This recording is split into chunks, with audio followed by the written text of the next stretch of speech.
नमस्कार, मी दीपक पाठक आणि तुम्ही पाहतात आझाद मराठी. सध्या इराण, इस्रायल आणि अमेरिका या युद्धामुळे जगभर इंधनाचा एक अतिशय मोठी समस्या निर्माण झाल्याचं आपण पाहतो. या इंधनाला पर्याय काय असा एक खूप मोठा प्रश्न जगभरातल्या विविध देशांमध्ये सुरू आहे. भारतामध्ये सुद्धा याबाबतचं विविध संशोधन वगैरे सुरू आहे. मात्र ॲग्रिकल्चर वेस्टपासून आपण या सगळ्या समस्येवरती मात करू शकतो काही प्रमाणामध्ये असं जर सांगितलं तर अनेकांचा विश्वास बसणार नाही. मात्र मी आता चाकणमध्ये असणाऱ्या एका कंपनीमध्ये आलेलो आहे. माझ्यासोबत श्वेता श्री वीरा राघवन आहेत. त्या या कंपनीचं सगळं काम पाहतात. अवघं 27 वर्ष वय आहे आणि त्यांचे वडील, त्यांची आई आणि त्या असं तिघं मिळून या सगळ्या कंपनीचं सगळं काम पाहत असतात. आणि ॲग्रिकल्चर वेस्टपासनं डिझेल, पेट्रोल, LPG असं वेगवेगळ्या प्रकारचे इंधन निर्मितीचं या ठिकाणी काम चालतं आहे. नेमकं हा सगळा प्रकल्प काय आहे आणि हे सगळं काम कसं चालतं हे त्यांच्याकडनं जाणून घेऊयात. श्वेता जी, आपका बहुत बहुत स्वागत है. Thank you sir. आपकी कंपनी एग्रीकल्चर वेस्ट से ईंधन निर्मित कर रही है, ये कैसे कर रहे हैं? सर, तो ये कंपनी जब हमने स्टार्ट किया था 2018 में, तब हमारा मेन पर्पस जो था दैट वाज मोर एनवायरनमेंट के लिए. तब हमें कोई अंदाज़ा भी नहीं था दैट फ्यूचर में ऐसा कुछ होने वाला है करके. So what we do is we take agricultural waste, agro industrial waste, जो भी फार्मिंग में जैसे राइस हस्क होता है, बगास होता है, वो सब हम लोग लेके उसमें कैटलिस्ट मिलाते हैं एंड देन उसका हम रिएक्ट करते हैं एट वेरी हाई टेम्परेचर्स 600-700 पे करके प्योर डीजल एक्विवेलेंट ऑयल हम बनाते हैं उससे. लेकिन ये कंपनी की शुरुआत कैसे हुई, क्या? तो कंपनी हमने शुरू की थी इन 2016. हम तीनों एक्चुअली इस्तांबुल में थे तब. अच्छा. माय फादर तब he was working for Kargil. अच्छा.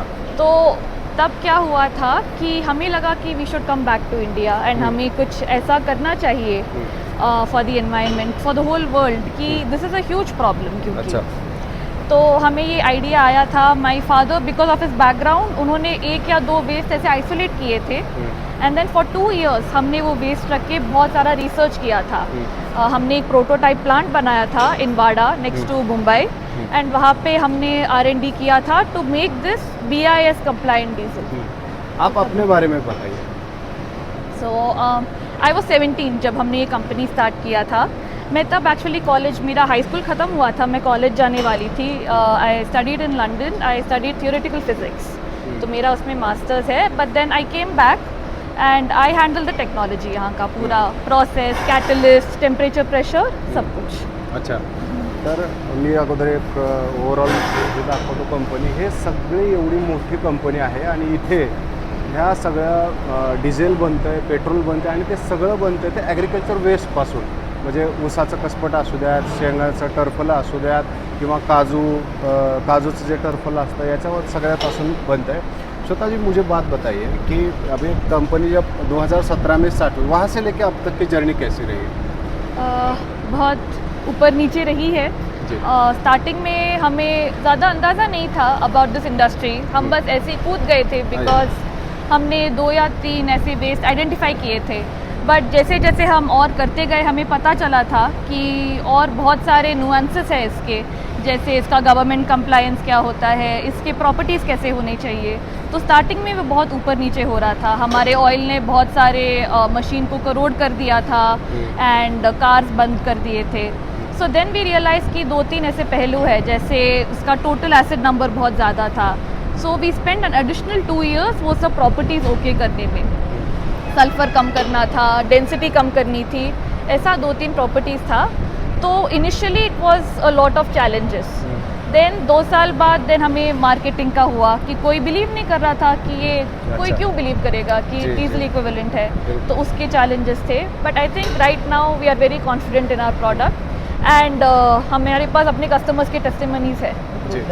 हमने जैसे बताया कि आप एग्रीकल्चर वेस्ट से पेट्रोल बना रहे हो, डीजल बना रहे हो, तो कौन से प्रमुख ऐसे पदार्थ हैं जिनको लेकर आप ये पेट्रोल या फिर डीजल, और आप यहाँ पे क्या क्या बना रहे हैं? सो हमारे रॉ मटेरियल्स बेसिकली कुछ भी हो सकते हैं, कोई भी एग्रीकल्चरल वेस्ट हो सकता है, जैसे कि राइस हस्क हो गया, बगास हो गया, कॉर्न वेस्ट, जो भी मिल जाता है, दैट वी पेयर विथ हमारे थोड़े से स्पेशल एग्रो इंडस्ट्रियल वेस्ट होते हैं जिनमें ऑक्सीजन कंटेंट थोड़ा कम होता है, उसके साथ मिक्स करके हम बनाते हैं। यहाँ पे हम petrol, diesel, naphtha, aviation fuel वो सब बना सकते हैं। We can make LPG, CNG। अभी हम कमर्शियली बना के ओनली डीजल बेच रहे हैं, बट पायलट स्केल पे ये सब बन चुका है and it has been tested and proven. इसमें फार्मर्स का कितना फ़ायदा है? एक्सट्रीमली जो हम इकोसिस्टम जो हम बनाने की कोशिश कर रहे हैं, that is extremely beneficial because हम फार्मर से ही वेस्ट खरीद रहे हैं and what we produce can also be used by the farmers as fertilizer also, जो भी हमारा solid पदार्थ निकलता है। So about 12,000 to 13,000 crores तक का फ़ायदा we are estimating, not just with this plant, we are actually opening a green field, खेद में है, a green field in खेद, so and also we are expanding this particular biorefinery। तो उन सबको मिला के we will require a lot of raw material in tons, millions of tons में, तो उसका जो इकोसिस्टम बनेगा that will be very beneficial. अभी यहाँ पर जो पेट्रोल या फिर डीजल जो भी आपके प्रोडक्ट बन रहे हैं वो कैसे टेस्ट किए गए हैं? गवर्नमेंट भी इसमें इंटरेस्टेड है, कई सारी कंपनियाँ आपसे जुड़ रही है।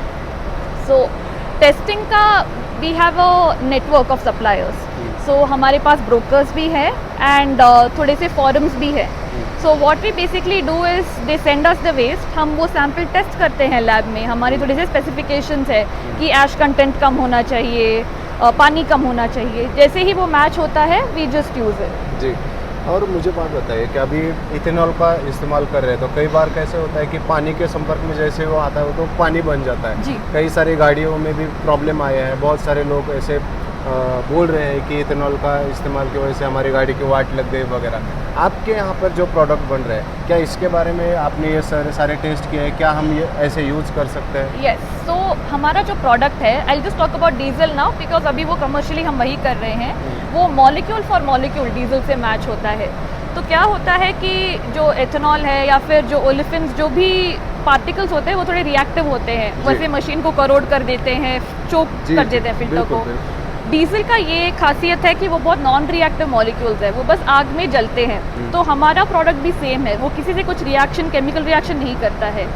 इसीलिए अभी पहले हुआ करता था वो सब problem, but we have worked on it, तो उसके बाद इट हैज बिकम अभी सब जस्ट लाइक डीजल। अच्छा, अभी ऐसे कोई फूड चेन तो इसकी वजह से डिस्टर्ब नहीं होगी जो आप एग्रीकल्चर वेस्ट से अभी ये सब बना रहे हो? बिल्कुल नहीं सर, बिकॉज हमारा एक उसूल है to use only non food and non feed waste. तो ऐसा जो भी है जो खाने पे जाएगा या जो कैटल को फीड करेंगे या एनिमल्स को फीड करते हैं वो हम लोग छूते भी नहीं हैं। अच्छा, it has to be non food non feed. जी, कंपनी का आगे विस्तार किस प्रकार से होगा? क्या आपके क्या इरादे हैं? फ्यूचर तो बहुत ब्राइट है बिकॉज जैसा मैंने बोला था इतने सारे प्रोडक्ट्स हैं, जैसे naphtha, aviation fuel, LPG, green hydrogen जो हम बना सकते हैं, एंड ऑल्सो जो अभी हम बना नहीं रहे हैं commercially, so that along with the green fields that we are opening for the 200 KL per day, तो वो सब बहुत ब्राइट लग रहा है फ्यूचर। अभी यहाँ पर कितने वर्कर्स काम कर रहे हैं, वो वर्कर्स कहाँ से हैं, और आपकी कंपनी के बारे में और बताइए, इकोनॉमिकली कैसे चल रहा है? सो हमारा जो कंपनी है that is based in Chakan, Pune. We have currently workforce हमारा 85 to 90 तक का है, मोस्टली लोकल पॉपुलेशन है from people in and around Maharashtra, थोड़े से नॉर्थ एंड सेंट्रल इंडिया से हैं, साउथ इंडिया, हम खुद साउथ इंडिया से हैं, फिर से साउथ इंडियंस भी है, तो हम बहुत डाइवर्स अपना एक इकोसिस्टम बनाना ट्राई करते हैं। करंटली वी सेल डीजल, हमारे जो सब कस्टमर्स है दे इंक्लूड HUL है, L&T है, लॉरियल है, ऐसे बहुत सारे 3-4 है, and that is how we make. तो अभी a lot of it is in the R&D stage, so that is also okay. मुझे और एक बात बताइए, अभी आपके साथ अमेज़ॉन जुड़ रहा है, गवर्नमेंट ऑफ इंडिया ने भी आपके साथ कनेक्ट हुआ है। Yes sir. तो ये सब आपको अभी कैसे लग रहा है? बहुत खुशी हो रही है, एक वैलिडेशन मिल रहा है कि हमने जो मेहनत की है वो रास आ रही है अभी करके, बिकॉज 10 साल तक बहुत ही ऊपर नीचे हुआ है। देयर वर फायर इंसिडेंट्स हुए थे, लोगों को कन्विंस करना था, but right now with all the investments जो सपोर्ट दिखा रहे हैं लोग, दैट इज़ वेरी गुड। आप पूरी फैमिली अभी इसमें काम कर रही है। बीच में एक इंसिडेंट भी हुआ था, Yes, आग लग गई थी। वो कितना दर्दनाक था आपके लिए, कितना इमोशनल भी था? इमोशनल बहुत था, बहुत एक तरह से सहम गए थे हम, बट वी रियलाइज कि क्यों हुआ था वो, it was because of some equipment and we also knew कि इसे ठीक कैसे करना था कि फ्यूचर में वो कभी रिपीट ही ना हो। अच्छा। तो हमें कॉन्फिडेंस बहुत जल्दी आ गया था अच्छा। एंड बहुत सपोर्ट मिला हमें अपने एम्प्लॉयज़ से। सो वो देख के बहुत खुशी हुई, हमें लगा कि वी आर नॉट अलोन। तो डर तो उस मोमेंट पे डर गए थे, बट उसके बाद वी रियलाइज दैट हमने क्या बना है, not just product but company itself. अभी बहुत सारे किसान जो है एग्रीकल्चर वेस्ट को जलाते हैं या फिर ऐसे ही कहीं भी डाल देते हैं। ये आप जो कर रहे हो वो कितना ज़्यादा इम्पोर्टेंट है ऐसा आपको लगता है? वेरी इंपॉर्टेंट, बिकॉज जो हमने डिस्कवर किया है कि वो जलाने की ज़रूरत ही नहीं है, क्योंकि हम उसको बस सैल्वेज नहीं कर रहे हैं, हम उससे लिटरल सोना बना रहे हैं एक तरीके से। बिल्कुल बिल्कुल। सो अगर उसके बर्न किए बगैर इफ़ दे मेक दिस, तो उनका भी फ़ायदा है एंड वर्ल्ड का भी फ़ायदा है इन अ वे। अभी आप पुणे में हो, महाराष्ट्र में हो, यहाँ के लोगों के बारे में आपका क्या ख्याल है? बहुत I am actually very happy, very glad कि हमने यहाँ पे, हम पहले गुड़गांव में रहते थे, हमारी फ्रेंड की वजह से हम यहाँ पे आए हैं and I am very glad हमने पुणे चाकन में ये प्लांट रखा है, because people here are very hard working, बहुत अपना समझ के काम करते हैं। जी, सो इट मेक्स मी बहुत वेरी बहुत हैप्पी। शुक्रिया आपका। थैंक यू जी। और एक बात बताइए, मम्मी और पापा, जी। इनका आपका किस तरीके से सपोर्ट मिला है? सो तीनों ने एक दूसरे को बुरे आपकी टाइम में एक टीम सपोर्ट है, किया है। actually टीम team है, है। इक्वल कंट्रीब्यूशन वाला एक टीम है। जी हाँ, हम 3 एंड हमारा एक डॉग भी है, जी। तो हम चारों मिलके एक दूसरे को इमोशनली सेन रखते हैं। जी। लेकिन आपको जिस तरीके से उन्होंने बूस्ट किया है, जी बिल्कुल, तो वो किस तरह से आपके अहमियत रखता है? बहुत ही ज़्यादा इम्पोर्टेंट है, बिकॉज उन्होंने मुझे सच में बहुत सपोर्ट किया है, मुझे अपॉर्चुनिटी दिया है जी and I think I forever be grateful, क्योंकि मेरा स्ट्रॉन्ग पॉइंट R&D है। सो जो भी मेरे वीक पॉइंट्स हैं वो मेरे पेरेंट्स कवर कर देते हैं एंड उनके वीक पॉइंट्स मैं कवर करती हूँ, तो इट्स जी। A proper team. जी, बहुत बहुत शुक्रिया आपका।